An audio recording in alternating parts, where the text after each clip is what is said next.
Hello, a very warm good morning to all of you and welcome to Unacademy.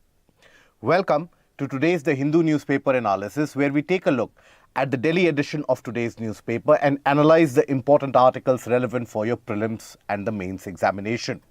Along with the discussion, we shall take a couple of practice questions also and try to understand how to go about for the answer writing. Now, before we proceed ahead with the topics for the discussion, an announcement regarding the special classes. So, yesterday and today, we have been holding a series of various different special classes by different esteemed educators. So, do avail the opportunity to attend these free sessions and gain as much amount of information as possible for various different fields and various different areas. Get a chance to interact with the educators, get your doubts resolved, and also attempt various different interactive polls. So, do attend these special classes and understand what is required for the examination preparation. It is available free of cost on our app and the platform. So, looking forward to the engagement. Now, taking a look at the various different topics that we are going to hold a discussion for today. So today in total, we are going to have a discussion for 7 topics. The first topic that we are going to discuss is about the turmoil which has been happening in Bangladesh, due to which Sheikh Hasina has actually fled Bangladesh, has reached India. So that is something which has appeared in page 1, page 11 and page 14 of today's newspaper, relevant for your GS paper 2. Then, the issue of institutional violence.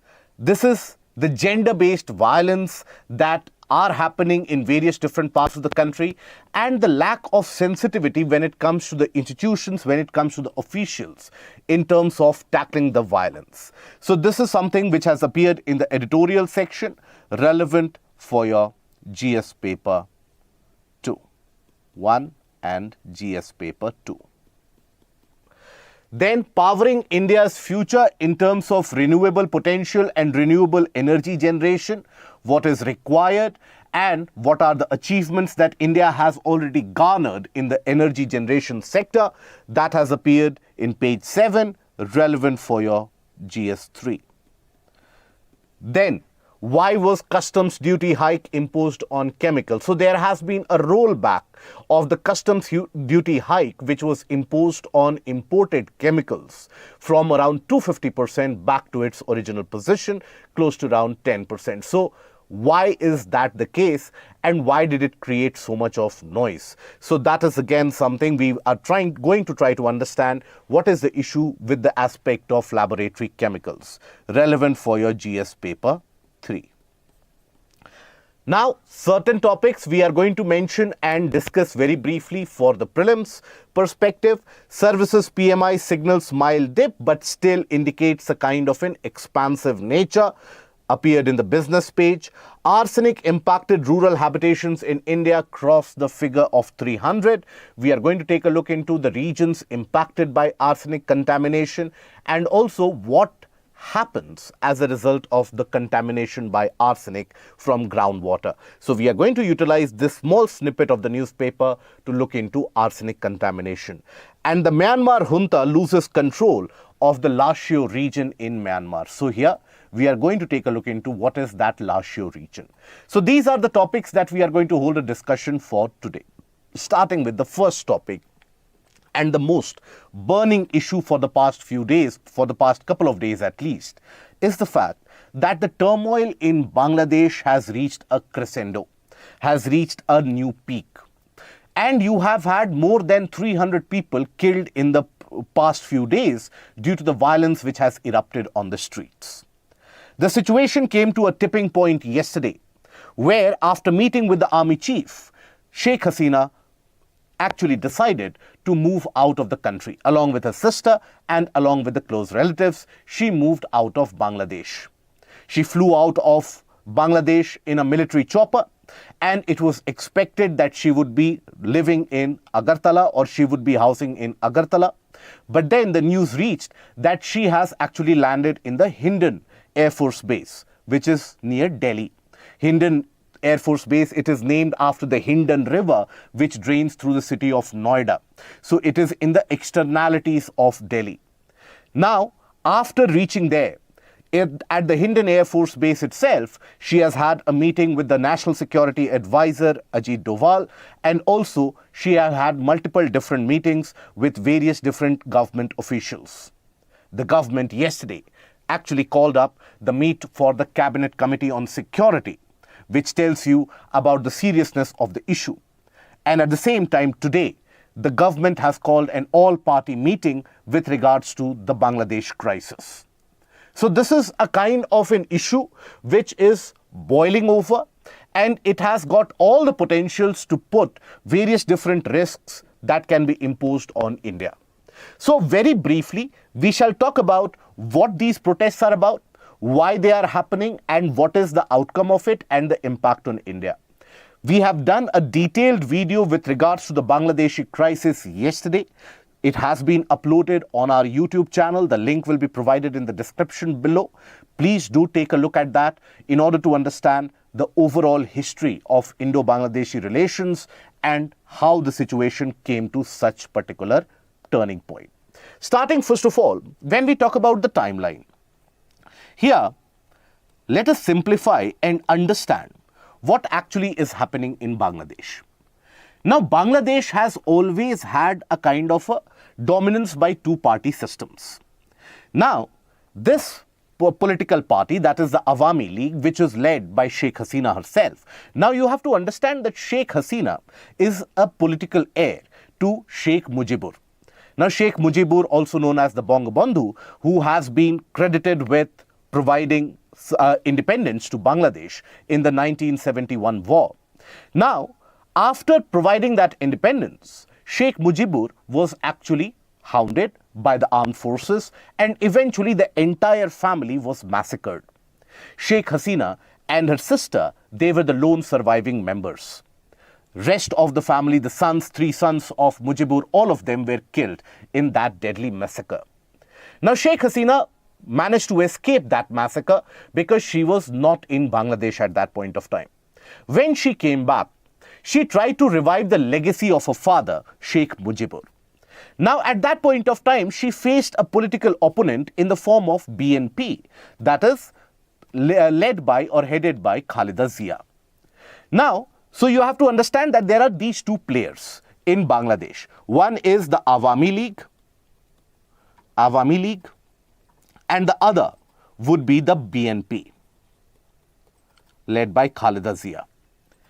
Now, generally the trend used to be that both of these parties would have power for one term, and in the next term, another party would come to power, because the incumbent would be voted out of power due to anti-incumbency factor, and the governments would keep on changing. Now, here, Bangladesh has got a unique trait for electioneering process, which is very similar to that of Pakistan, and where we differ in our electoral system. In our case, what happens? At the time when the elections are called, at that point of time, the existing government serves as a caretaker government.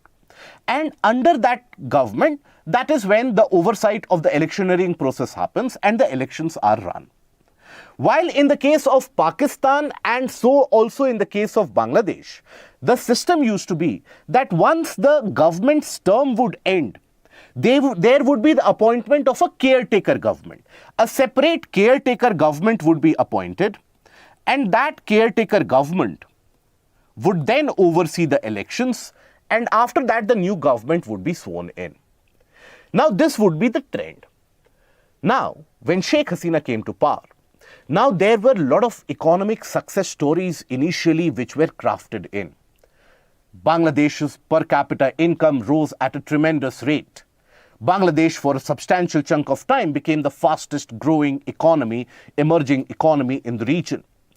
So much so that Bangladesh per capita income has not only reached to the level of India, but has got all the potential to surpass India by a good margin. Even when we talk about the HDI parameters, Human Development Index parameters, there also, Bangladesh has basically indicated a massive improvement. So things were going good. But at the same time, election after election, when she would return to power from 2009 onwards, there was also a growing discontent amongst the civil society that the regime is turning out to be slightly authoritarian. And that authoritarianism basically had the allegation that there is a dictatorship in play. Now, India has always been a very staunch supporter of Awami League, because before Awami League and before Sheikh Hasina, you had Khalida Zia's government or the BNP. Now, BNP would be particularly well known to provide a lot of political space to some of the extremist groups such as Jamaat-e-Islami, etc. And that would give a ratchet call for extremism and fundamentalism on the streets of Bangladesh, and that would lead to anti-India sentiments and also sentiments on the religious ground. But more dangerously for India, Bangladesh, whenever BNP would come into power, would turn into a safe haven for various different extremist elements in the northeastern region. All those particular elements, for example, groups such as ULFA, groups such as the Bodoland Liberation Front, all of these groups, they would find safe refuge in Bangladesh. So they would commit terror activities in India and they could easily escape and find refuge in Bangladesh.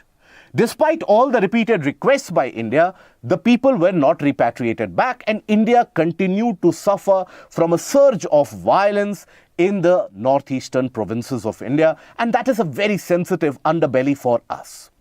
We do not tolerate, India as a country does not tolerate any such interference in that region. So India wholeheartedly would support Sheikh Hasina's government in terms of economic aid, in terms of trade, in terms of foreign relations, in terms of defense pacts, in terms of land boundary agreement. In all of these, India was a willing partner. So much so that for various different Indian prime ministers, Bangladesh tended to become one of the priority areas of the foreign visits which would happen immediately after being sworn in.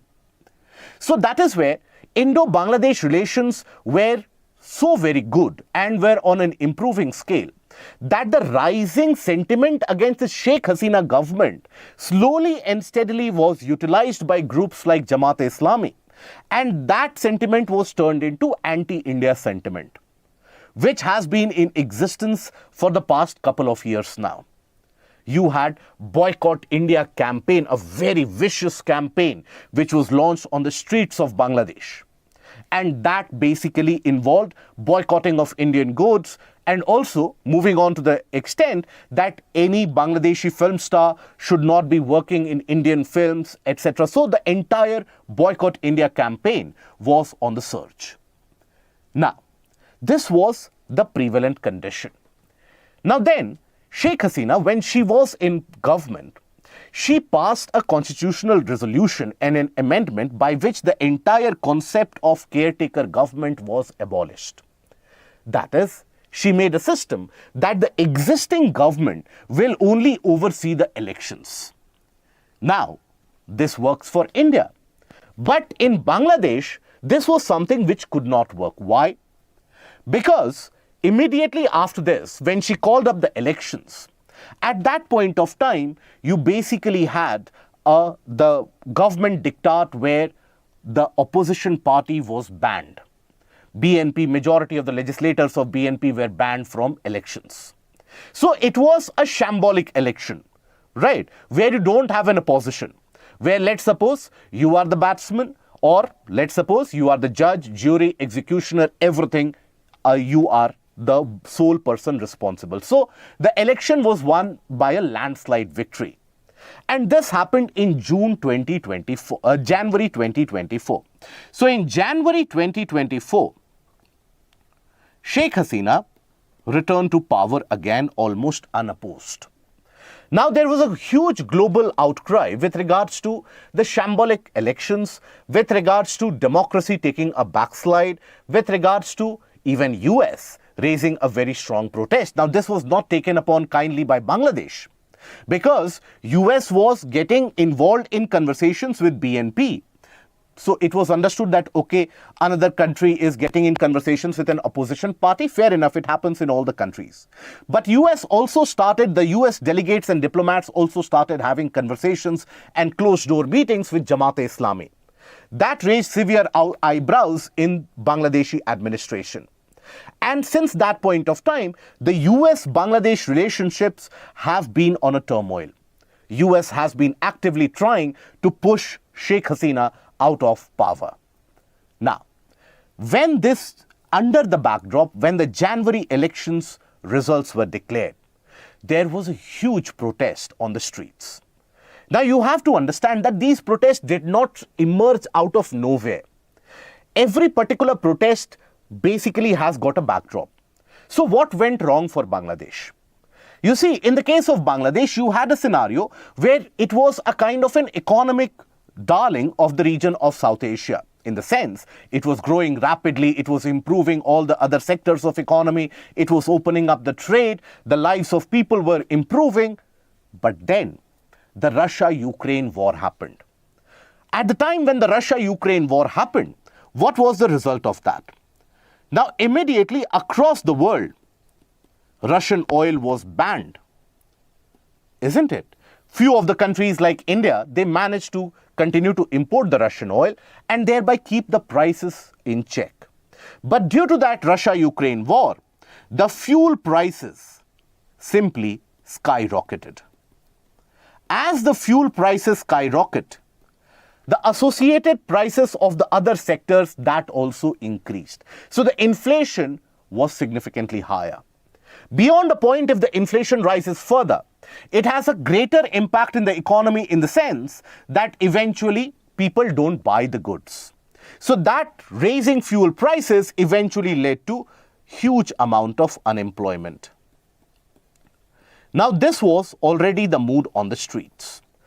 And then, on the backdrop of that, there was a lot of protest with regards to the economic scenarios. And you have to understand that you had a lot of population, a large amount of population who had basically at the time since they were born, they had only seen Sheikh Hasina at power. So, for her, for those particular population, those sections of population, what Sheikh Mujibur did, what was the legacy of the time of the Bangladesh War of Independence, that is something that they don't recall that much. So for them, any problem which happens in Bangladesh, they link it to Sheikh Hasina. And she has been in power for more than a decade now. So that is where everything came back to her. Now, this economic crisis was also something which led to huge street protests. So you had these street protests which were already there for economic crisis as well as the anti-India sentiment. Why? Because Sheikh Hasina was seen to be a kind of a close friend of the Indian country and the Indian people, and she was sought to be, or in many social media platforms, there was an allegation that she is extremely pro-Hindu, and that is where there was a rising communal flair given in the Bangladesh civil society. Now, this was the backdrop which had created a lot of social volatility. To add on to this, the government passed a very contentious norm, and that was the norm for reservations. Now, reservations in jobs. Reservations, when we talk about the provision of reservation, in our country we also provide reservation, but then we do it as an affirmative action for the socially and economically backward sections of the society. Now, Sheikh Hasina government introduced a norm whereby the reservations would be provided for the kids and the grandkids of those who were involved in 1971 War of Independence. Understand, grandkids of those who were involved in 1971 War of Independence. Now, this at a time when unemployment numbers were very high. And this at a time when you had significant amount of discontent brewing in the society. People were very angry that they are unable to vote the people that they want. So there was a lot of that pent-up discontent. Now, under that circumstance, the immediate social understanding was that Sheikh Hasina would always, or this particular government would always promote those who are favoring them, and those people will be provided with reservation. This led to huge amount of public protest, starting from the universities, from the civil society organizations, and also this time, one thing that changed was actually social media platforms. You had vicious social media campaigns labeling Sheikh Hasina with very vicious names, often very unkind to her, and also in general unkind to any dignified individual of the society. And these social media platforms were basically the Bangladeshi YouTubers who would be sitting in Paris, who would be sitting in Germany, and who would have a great following and influence in Bangladesh. So they continued to put in various different influencing videos, and that further led the situation to a boil.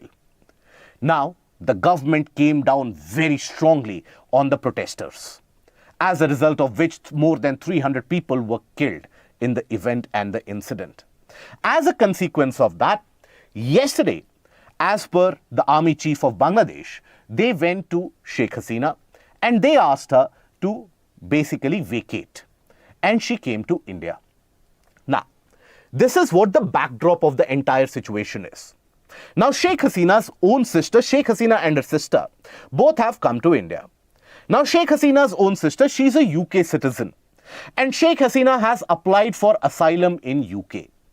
Now, chances are that in today or in few hours or maybe by tomorrow, she might be leaving for UK. But here it puts India into a great amount of fix. It puts India into the kind of quagmire that no country wants to be in the sense that when we talk about the impact on India, here there are severe impacts. First of all, you have large number of Indian nationals who are still there in Bangladesh. Large number of Indians. In the month of July itself, you had close to around 7,000 Indians who were evacuated from Bangladesh. And why it is dangerous is because you have to understand that there has been a growing anti-India sentiment fueling the street protests. And that anti-India sentiment, basically Sheikh Hasina has been touted as being in cahoots with the Indian Prime Minister, in many of the cases being the puppet of Indian Prime Minister in Bangladesh and imposing dictatorial regime. So all the misgivings of the Bangladeshi administration has been very ably shifted to anti-India campaign, which is also taking a religious turn, a communal turn, which is very dangerous to say the least. So when you have so many number of Indians, the foreign ministry has issued an advisory that they should move with extreme caution. And because the anger at the streets is very high. Secondly, India cannot be seen as harboring someone that Bangladesh opposes. By principle, it is not the case. You have to understand that the countries, they are not friends with individuals. The countries, they are friends with the other diaspora, with the other country. So here, if India is seen to be harboring Sheikh Hasina and the entire Bangladeshi public is against Sheikh Hasina, thereby that anti-India sentiment can easily give rise to bad relations on the eastern border. You have to understand that India and Bangladesh share the longest border of around 4096 kilometers, a very large border. So much so that even when you talk about Nobel laureate like Muhammad Yunus, now Muhammad Yunus basically had various cases imposed upon him by the Sheikh Hasina administration, and even Muhammad Yunus has basically come on media, on the various different platforms to urge India to not provide shelter to Sheikh Hasina. So providing shelter and harbor to Sheikh Hasina is a very sticky path that India is traversing. Thirdly, when we talk about volatile conditions in regions of Northeast, now this particular condition of Bangladesh, this internal turmoil of Bangladesh can easily give rise to multiple different insurgencies fueled from the land of Bangladesh, and that can be utilized by non-state actors or various different other intelligence agencies such as that of Pakistan to incite a kind of a violent reaction in India as well. And also, you have a significant amount of population of Bangladeshi nationals who are living in various parts of the country as well. So, in certain areas, there is a situation which can turn volatile. So, there is security issue in the region of Northeast. There is that issue of worsening international relations. And India is again, in this case, on the bad side of the US here. Because US has been seeking to oust Sheikh Hasina for some time now. So again, international relations is one of the impact. Then when you talk about the security paradigm, now Sheikh Hasina government had for a significant amount of time resisted any incursion or any more amount of Chinese influence in the region of Bay of Bengal. So that is again a worrying trend for India. And at the same time, India has to engage with the new leadership in Bangladesh. That involves the military generals there and also the caretaker government. So India is walking a tightrope, and that is why the next few hours will be very critical, very crucial. And this is where the all-party meet called by the centre is a welcome step, where overall, when it comes to foreign policy decisions, India has been known to take decisions in consensus. So that is where we hope that the Indian citizens there, they are taken care of, and that has to be the first priority of the government, to basically take care of the Indian nationals and to ensure the early and easy evacuation. Okay, so in this article, what have we studied? What is happening in Bangladesh? Why that crisis erupted? What are the issues associated? Why did Sheikh Hasina eventually flee? And what are the implications for India? What is the way ahead for Sheikh Hasina? She is seeking asylum in UK, so she would move there eventually. So what is it that in the challenges posed by for India in the coming days ahead?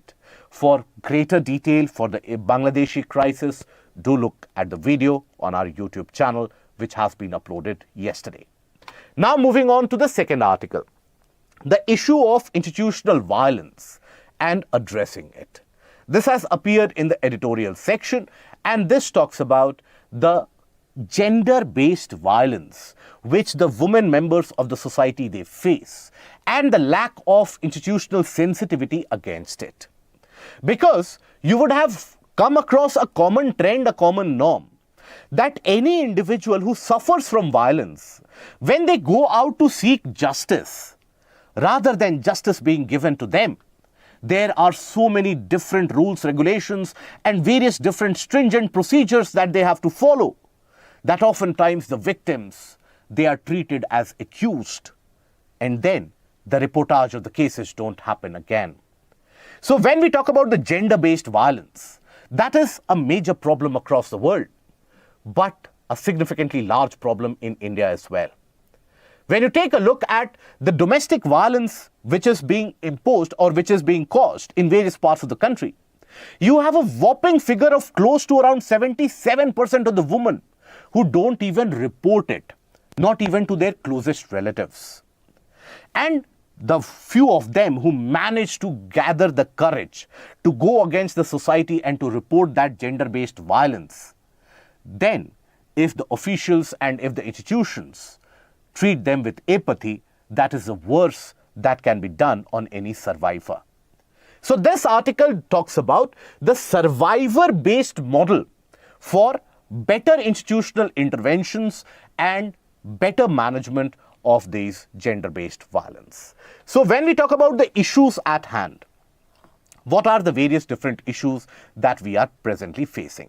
Lack of sensitization for gender-based violence, be it the officials, be it the institutions. There is not enough appreciation in the sense that what these gender-based violences are. For example, a survey report had indicated that majority of the Indian officials, or in many of the cases, when these kind of gender-based violence reports are filed, at that point of time, majority of the officials, they think that it is baseless. It is a random claim.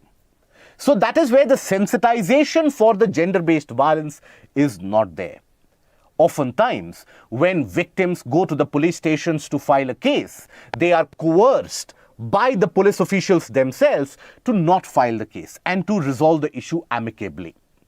Now, obviously, someone who has suffered gender-based violence or violence, domestic violence at any level, for them to hear this, that resolve the issue at home, that is a kind of a significant amount of a blowback. So for them, in future, when this violence again will be repeated, for them there is no recourse. There is nothing which can save them. That is where many of the women don't even report it, because there is a significant lack of hope. There is a lack of reportage. These incidents, they are considered to be, in many of the cases, as I have told you, a domestic issue, and by many women also seen as an intimacy issue. That is where they don't even reveal it to the closest of their relatives.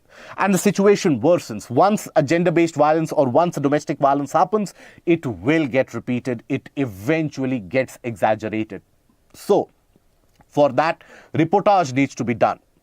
And we need proper data. But for that, we need people to come up and to report that this has happened to them. Right? So, but they don't do that. Why? Because there is lack of awareness. Lack of awareness with regards to what their rights are. Many of the women folk, sadly, that is the level of patriarchy that has reached in the society. Many of the women folk, they find it okay to suffer this violence on the hands of their husbands or on the hands of the family. This is where awareness, sensitization of the woman also needs to be carried out. Now, many of them don't even file the cases because they know that there is a huge backlog of cases in all the courts of the country. So the time that will be taken to clear that pendency of cases will be so very huge. So they know that justice delayed is justice denied. So when that justice is not done, or it will take so many years and multiple rounds of the litigation process and the court filing processes, in that case, they are acutely aware of the fact that there is no outcome which is going to come out of it. No, something good won't come out of it. So they refrain from entering into that vicious cycle. Then, lack of enough civil society organizations for sensitization of the victims, for rehabilitation of the victims, and more importantly, to give them awareness about what their own genuine rights are. So these are few of the issues due to which the gender-based violence not only goes unreported, but keeps on rising from one region to another. Then, what should be the way forward? What should be done? So here, one needs to have specialized training courses. Few of the organizations are doing so. Specialized training courses for whom? For the officials, for the police officers, for even the magistrates, for every people in the administration. They need to be sensitized with regards to what these gender-based violences are, why that is very, very wrong, and at the same time, what basically inhibits women to come to the forefront and to report it. So that needs to be done with great urgency.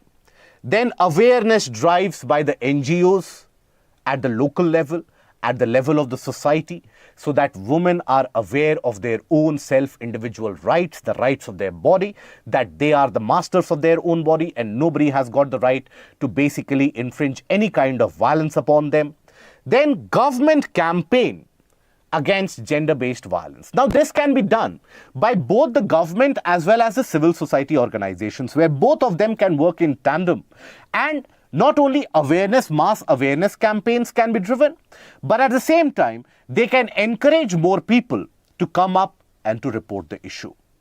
So this is where, if certain steps like this are taken, that is when you will have an actual end to the gender-based violence which is plaguing the egalitarianism in the society. We have to understand, no society can progress if half of the population is something, or half of the population is not involved in the developmental process, if the half of the population suffers from violent activities, and if half of the population does not say that openly. So society can never progress. So that is where we need to put an end to it and we need to move ahead. Okay? So in this particular topic, what is it that we have studied? The gender-based violence, the impact of it, why is it that the issue is so significant in our country, and at the same time, what can be the methods or the way forward to get out of this issue. Okay, so let us take a look at the practice question. The victims are treated as accused. Elaborate the statement in the context of gender-based violence in India and suggest the ways to mitigate the same. So here in the introduction, what will you write? Will you repeat the statement, that is, victims are treated as accused? No. In the introduction, you will start with the gender-based violence. That gender-based violence is one of the increased one of the increased violence is one of the increased issues in the society which is impacting the society at large, where you have violence against women at the domestic level and at the level of the society, which is being committed in various different parts of the country, which is deemed to be responsible for holding back the women population. After that, talk about that how this gender-based violence perpetuates from one action to another due to lack of reportage, lack of awareness, lack of enough representation, all of that you talk about, lack of enough sensitization. However, the government has basically amended the penal code and has brought about has come up with the new penal and the criminal code. So as a result of that, there is some amount of ease in terms of putting these cases to meaningful end, but at the same time, there are certain steps that the government must take. And that would include sensitization of the officials, more NGOs should come up in the sector, and the government should also be thinking in the lines of running mass campaigns. Okay, so that is what you basically have to talk about while elaborating on the answer. In the conclusion, you have to mention that the growth or the self-confidence of women in the society is directly related to the lack of these violent incidences which are happening on them. In order to ensure that the society grows in a uniform manner and in an equitable manner, women need to be empowered, and for that, putting an end to this violence is the need of the hour. Okay? Now, then moving on to the third article. That third article is Powering India's Future. This has appeared in page 7, associated with GS paper 3. So here, Powering India's Future. This article basically talks about the need for a faster deployment of the renewable energy. Because we have basically, right now we have experienced decent amount of rainfall in various parts of the country. So the heat waves have subsided. But we should not forget the month of March, April and May, when across the country the temperatures were soaring and there was a significant lack of electricity provision. Electricity was not provided. In the sense that when you had peak demand, that peak demand in certain areas were not met. It is not as if there was a complete blackout. Electricity was provided. Our electricity generated and the amount of electricity generated has been increasing with the passage of time. But at the same time, that peak power demand was something which India had not witnessed before. That is going to rise going ahead into the future. As a result of that, this year's budget not only has announced significant investment in the renewables, but has also announced investment in ultra-critical thermal power plants. Now, these ultra-critical thermal power plants, which are a developed technology from the supercritical thermal power plants, that is, in the same power plant, you are able to generate much greater amount of electricity. But again, that electricity is going to be coal-based.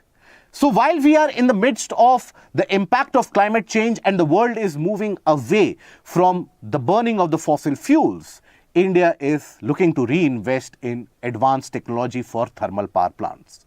So that is where this article drives its entire context from the fact that India also has to mitigate that impact of climate change. India has its own targets to meet net zero capability by 2070. India has declared its target to generate around 500 gigawatts by renewable energy by the year 2030. So while that is happening, there are many more things that India needs to achieve. But before that, this article highlights the achievements that India has managed to carry out in the power sector in the past years. So when we take a look at the achievements that India has managed, first of all, near universal electrification achieved through the Saubhagya scheme. And the article argues that various different independent surveys, various different polls, they have indicated that in our case, the electrification, for example, in 2020, the number of households who had been electrified was around 97%. So, we have achieved that milestone of close to around 100% electrification. Now, that in itself was an unfathomable task, but we have managed to achieve it. Then, five-fold increase in installed renewable capacity, which is quite significant in terms of numbers when you talk about other competing countries other than China and in certain cases even the European Union. But when you talk about the country scale, not many countries have managed to increase their renewables by almost five-fold. 40% drop in losses incurred by the DISCOMs. So DISCOMs basically mean what? Distribution companies, right? Distribution companies. So for example, power is generated from the power plants. Now this power plant transmits the power. Now that power is then received at the substations from where the distribution companies, they are in charge of ensuring the frequency, ensuring the line maintenance, ensuring that the power reaches our homes, ensuring that the power reaches the nearby industries, ensuring the collection of the electricity bill. So everything falls upon the DISCOMs. Now in India, the problem which was faced, quite significant problem was there, that the DISCOMs were incurring huge losses. Because of subsidies provided in the power sector, the DISCOMs were never able to recover the amount of money that would be spent on purchasing the power. Because power doesn't come at free of cost. Right? It is a different mindset, preconceived notion that people have that, okay, distribution companies, they are simply distributing the power, so why should they charge? But when we talk about the losses, the attenuation losses, the transportation losses, and the losses due to older electrical lines, older machinery, these losses are huge. And on top of that, if the distribution companies are unable to recover those money from the electricity bills, that is when they would not have the capacity to reinvest in newer machinery, newer equipments, in better power lines, and so on. Due to which, not only were the distribution companies in huge amount of debts, but at the same time, the condition of power delivery at the grassroots, that was also deteriorating. Various different financial instruments and various different measures were brought in because many of these distribution companies were responsible for the NPA crisis in the banks, the non-performing assets in the banks. They had taken huge amount of loan because they did not get any money, and those loans they were unable to repay. So slowly and steadily, with the help of the intervention of the government and the funds injected from the government, the distribution companies in many of the cases have started to revive. But still in many of the cases, in many of the states, the distribution companies are running at huge losses because they are unable to recover the electricity bill. And the failure to recover electricity bill means they are running a deficit, right? So that is an achievement where the losses by the DISCOMs have been brought down to 15%. It was, for a substantial period, more than even 70%. Imagine if you are incurring more than 70% loss. Any organization that you are operating, 70 and 80% of loss does not mean you are running an organization anymore, means you are running a charity. So that is not how the distribution companies could operate. So this loss has come down, which is a good achievement. But simultaneously, many more things need to be done going ahead if India needs to take a step further and a step forward in terms of not only energy security, but at the same time, increasing its generation of renewables. So what are the challenges that India faces? the heat waves are becoming very frequent due to climate change. So the peak power demand every year is going to rise further and further. So that is where the requirement of generation of electricity is also going to rise up further and further, right? So that is a major issue. So that means we need more power. Low liquidity in the power exchanges. So for those of us who are not aware about it, in the country we have various power exchanges. Just like you have commodity exchange, or let's suppose when you talk about the share market or the exchanges there. Now what do? You buy and sell shares there. Similarly, you have power exchanges like commodity trading. Now these power exchanges, they basically are a platform where the large scale purchasers of power and the large scale generators and providers, suppliers of power, they basically go through a bidding process and they try to buy power at a cheap rate, right? But then in our country, what happens is that only 6%, as per the reports, only 6% of the overall power purchased was from the power exchanges. Only 6%. The remaining power was basically agreed upon as a result of the bilateral agreements between the various different states, the state and the center, and so on. So the power exchanges, they are not doing their designated task. As a result of that, better price discovery. And also, let's suppose I am a supplier of electricity. I am running a firm which is supplying or generating electricity. Now, if I find that there are no takers of the electricity generated by me, then what will I do? I will be running a loss-making enterprise again, right? So my power plant would not operate during the peak season because nobody is ready to buy the power from the power exchange.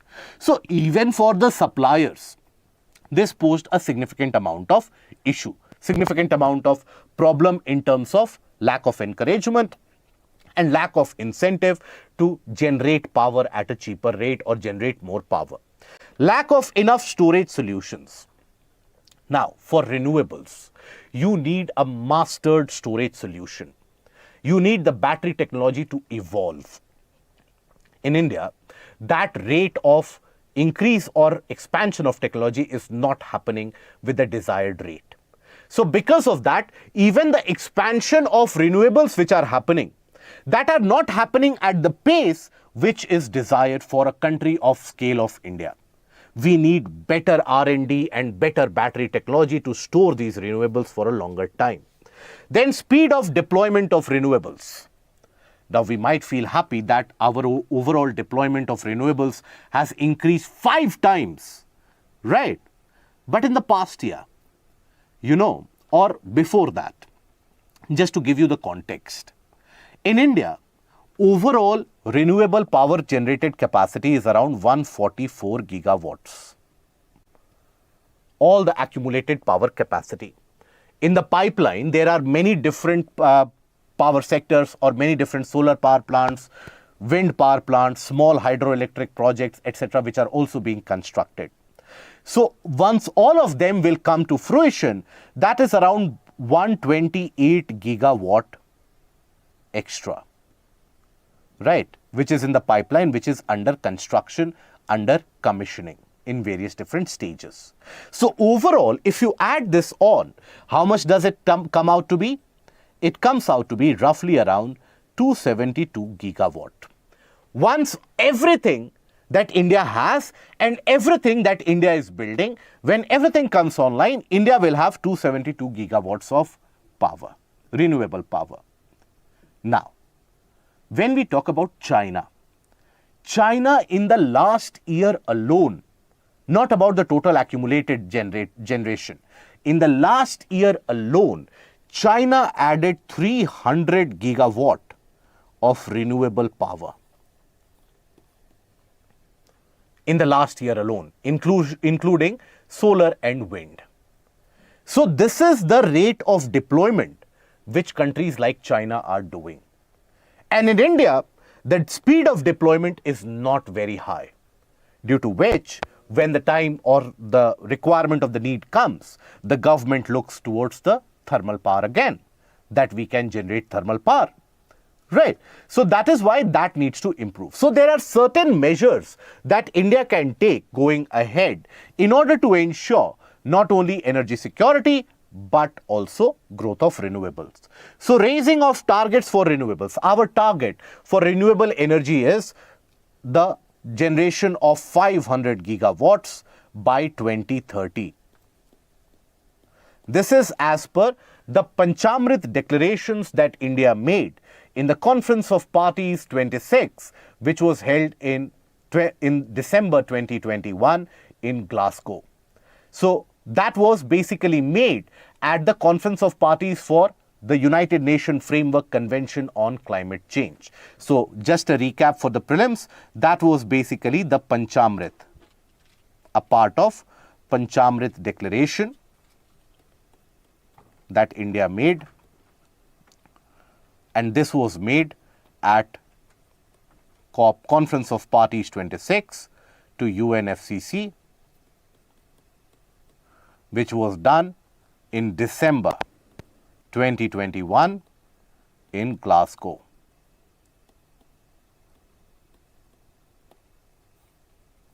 So amongst that declaration, India, and it was at that declaration itself, Panchamrit declaration, that India had declared to achieve net zero emission status by 2070 also. So in that, India had declared that we will be generating 500 gigawatts by 2030. Now that needs to be raised because we have the capacity not only to generate that, but to surpass that also. Okay, looking at the capacity added by European Union, by China, that is something that can easily be done. Then faster deployment of clean energy sources. For that you need, for example, better battery technology. You need better integration of the renewables. Many of the times the renewables are, there is a delay in terms of when you integrate them to the grid. So that needs to be taken out of the window. Then improvement in the availability of energy, integration of renewables at a large scale. Effective maintenance and utilization of the existing coal fleet. You see, coal-based thermal power plant is the mainstay of our electrical or electricity generation. Now, that is responsible for majority of the electricity which is produced. Having said that, last year you had the case that the article argues that last year you had the case where large amount of the coal power was not utilized because the various different power plants generating them, they could not generate power due to maintenance issues, due to them not functioning well. So when you have substantial, close to around 40 gigawatt of power loss happened because the coal-based thermal power plants were facing maintenance issues. So when we approach the summer season, when we know that the peak power is going to be very high, the peak power demand is going to be very high, the basic minimum that we can do is ensure that there is the upkeep and the maintenance, supply of enough raw materials for the coal power plants. Everything is maintained so that we are able to tackle the power generated or the demand generated. Then fast tracking of digitization. So the electrical grid requires digitization at an urgent pace and at a very fast pace. Now this would involve installation of smart meters.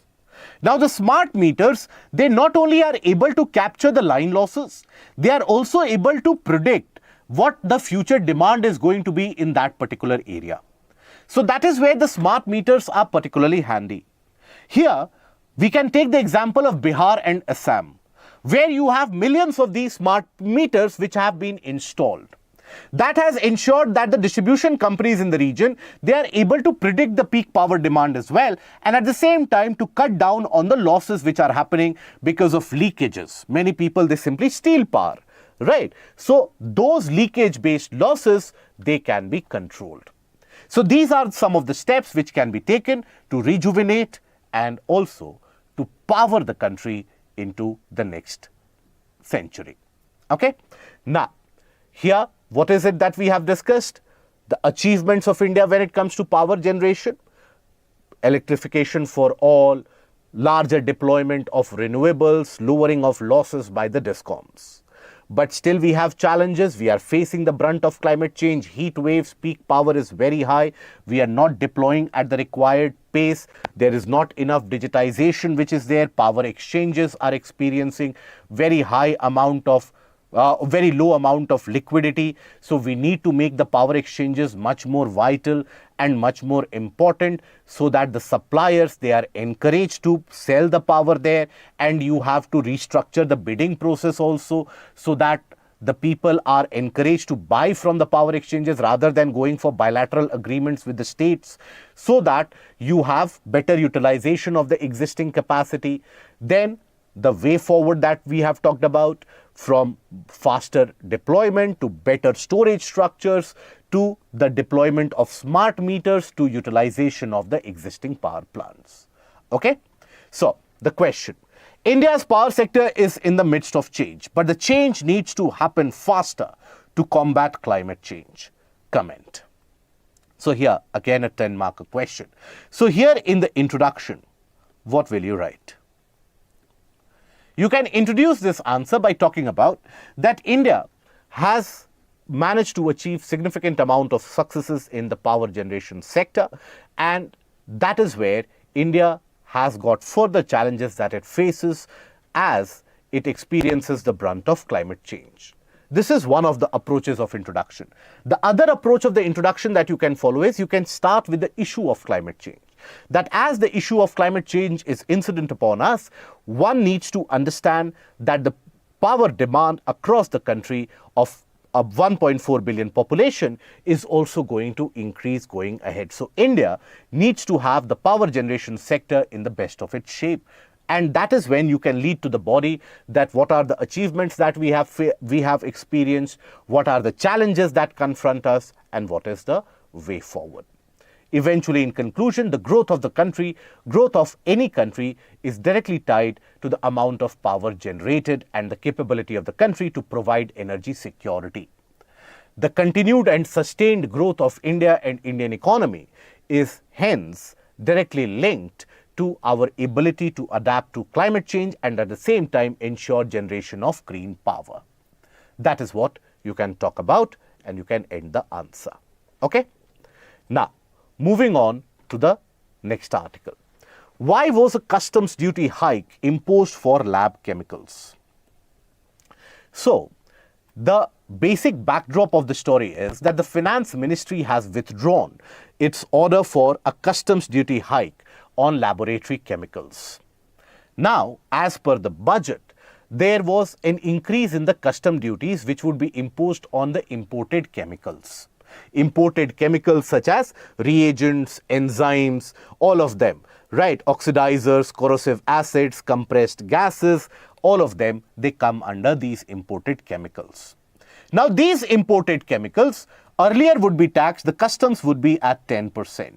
This was hiked to 250%. Now, initially not many people paid attention to it, but scientists at few of the institutions, they started receiving emails from their suppliers that earlier a product that would cost them close to around 1 lakh would now cost them close to around 2,50,000. So the price substantially escalated. Many of them thought it was a printing mistake, but then eventually they got to know that it was announced in the budget.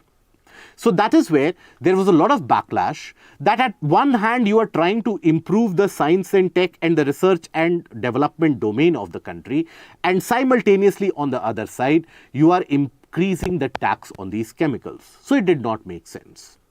Later on, it was understood that this was largely done to target one of those chemicals, and that chemical is ethanol.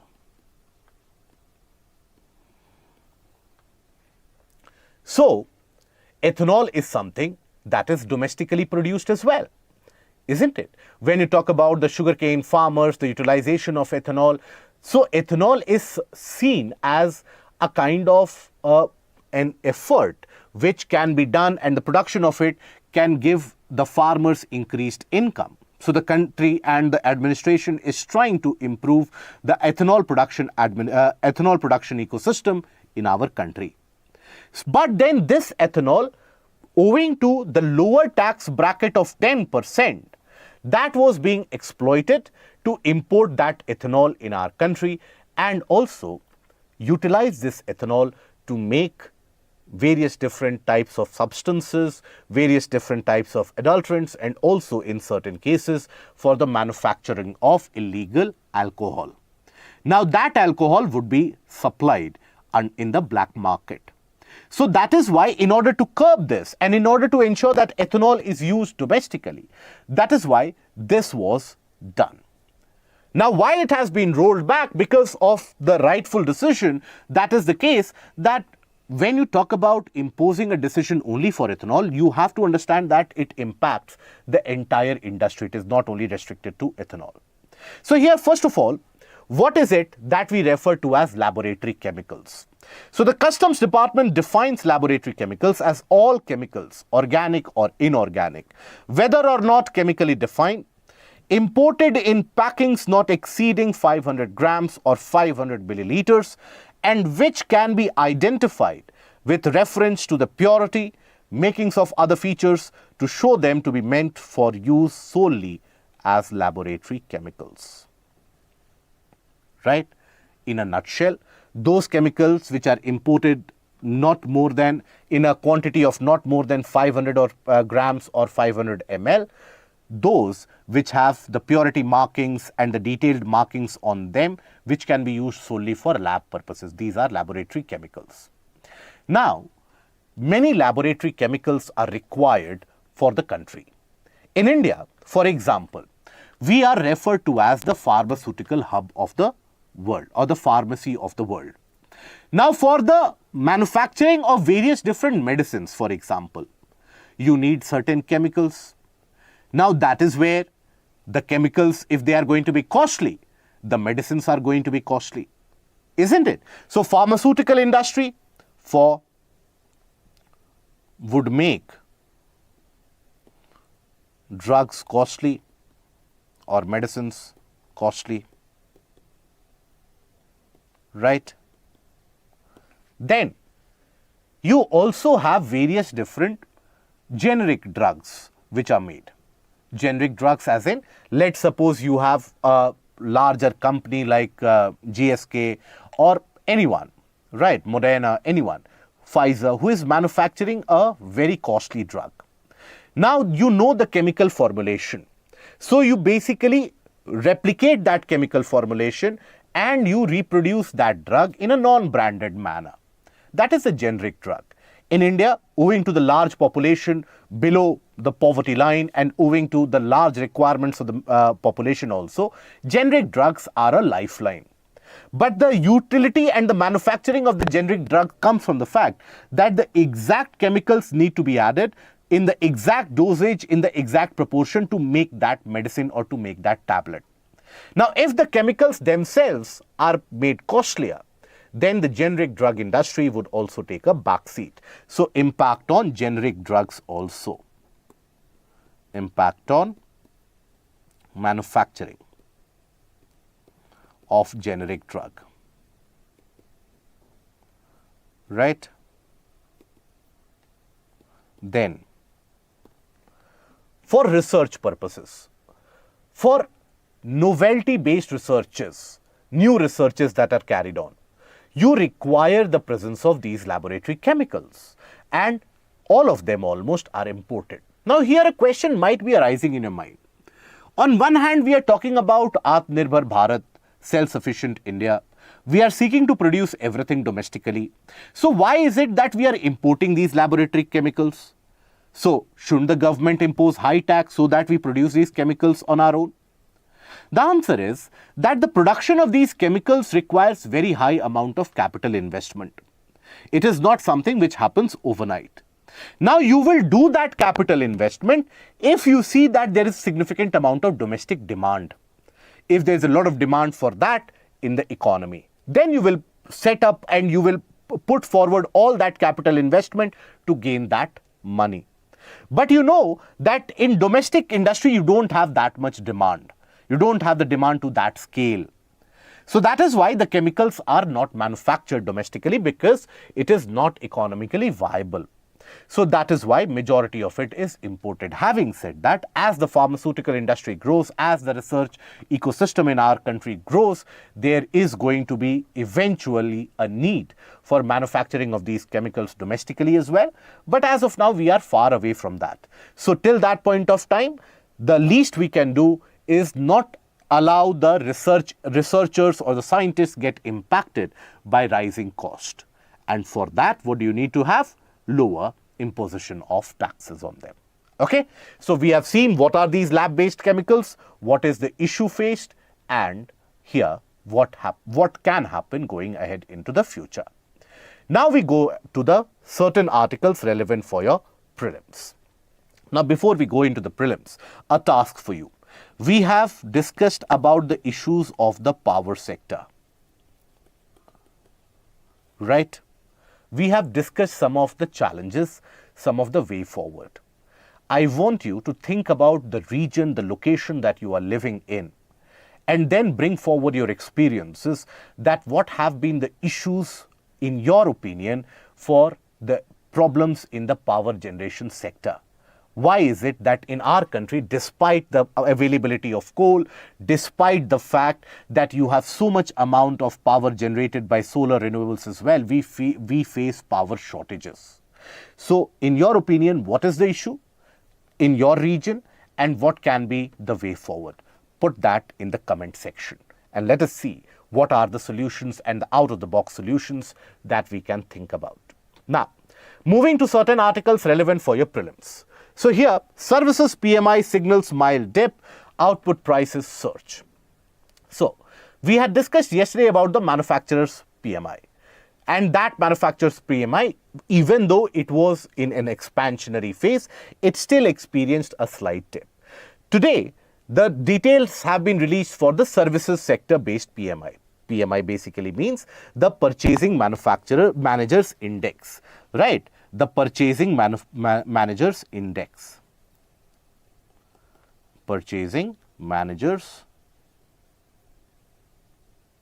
index. Now this is done based upon the various different feedback, review and the polls done by for the industry leaders, where new orders, job generated, the inventory, everything is taken into account. So the services PMI basically is around 60.3. Remember, anything more than 50 indicates expansion. So 60.3 is particularly good, but as compared to June was 60.5. So that is why there is a mild dip. Having said that, it is still growing tremendously, and basically this marks almost a decade of growth in this sector. So here it is growing at the third fastest pace in almost 10 years. So it is significantly growing at a very faster speed. And now this growth is largely driven by the domestic demand. The domestic demand is the lead driver. Okay, so what is relevant for your prelims? What is this PMI? What does it indicate? The economic sentiment. On what basis? New orders, inventories, sentiment for a new job created, etc. Greater than 50 means expansion. Okay, why it is increasing? Because of domestic demand. Okay, now there has been a snippet which has appeared in the text page, that is the number of arsenic affected rural habitations in India.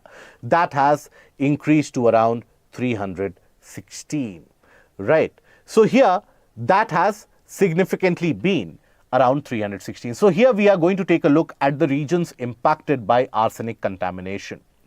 Now, generally when you talk about arsenic contamination, it is experienced in the groundwater. And why is it experienced in the groundwater? Because of over-extraction. Over-extraction of groundwater, let's suppose when you are extracting groundwater, you have water here.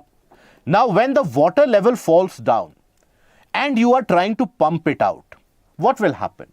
remnants and minerals from the rocks in the nearby region, those rocks and those minerals will also get through. And that is the water that you consume and you get impacted. So what does arsenic contamination lead to? So before we take a look into that, understand the regions which are impacted by arsenic contamination. You have particularly the regions of West Bengal, right? Particularly the region around Malda district and the area around the Hooghly. Then after that in Bihar, leading all across the belt all the way up till Punjab. Then you have the pockets in Gujarat. There also excessive extraction of the groundwater in the regions bordering Telangana, Andhra Pradesh and Karnataka, and in some of the other isolated regions. So major region across the northern plains spreading from Punjab all the way to the region of Bengal. Now what does arsenic contamination lead to? So long-term arsenic contaminated water leads to arsenic poisoning, right, which is also arsenicosis. Now with cancer of skin, bladder, kidney or lung, or the diseases of the skin or blood vessels of leg and feet. So they get impacted. So here association between intake of contaminated water to the onset of diseases have also been, diseases like diabetes have also been established. Understand, diabetes is a lifelong disease oftentimes. It is a lifestyle disease for many individuals. So it can be impacted by the intake of arsenic contaminated water. So reproductive disorders, hypertension and other such issues. Now what this arsenic contamination is also known for is the emergence of the Blackfoot disease, which was first reported in the region of Taiwan. So what is that Blackfoot disease? This can again be relevant for your prelims. So it is a characteristic vascular disease associated with long-term exposure to the inorganic arsenic. Occurred in areas of Taiwan with elevated levels of arsenic in drinking water, due to which you have the black mummified dry foot gangrene which develops in many of the cases. Okay? Fluorine contamination leads to fluorosis, where you have the weakening of the joints, right? Arsenic contamination leads to Blackfoot disease. This contamination related disease, that is one of the favorite areas for Match the Following of UPSC, where you basically study about the fact that mercury contamination leads to Minamata disease, arsenic contamination, Blackfoot disease, fluorine contamination leads to the fluorosis, like that nickel contamination will lead to blue baby syndrome, cadmium contamination, like that you have an entire list. Okay, so these are relevant for your prelims. Now, Myanmar junta loses control of the Lashio base. So here, the Myanmar junta, that is the military administration, it is not the Myanmar junta, it is pronounced as junta. So here, they have basically the military administration, they have lost the control of the region of the Lashio base. Lashio is present in the Shan state of Myanmar, which is across the eastern frontier. Now here there have been armed uprisings by the local militias, due to which the junta and the military administration had been facing a lot of difficulties. They had been bombing the streets and firing various different ammunition rounds in the midst of the population also. So now they have lost control. So here for your prelims, where is Shan state or where is the Lashio region? It is in the eastern part of Myanmar, which is bordering Laos, China and the region of Thailand. It is not bordering India. Okay. So that is where we'll restrict the discussion here for today. I hope that the discussion has been fruitful. The discussion has added to your existing knowledge set, and do try to attempt the writing of the answers that we have discussed, and the issues with the power sector, put that in the comment section. If you have liked the video, please don't forget to click on the like, share and the subscribe button. Till we meet again, take care. Goodbye. Thank you.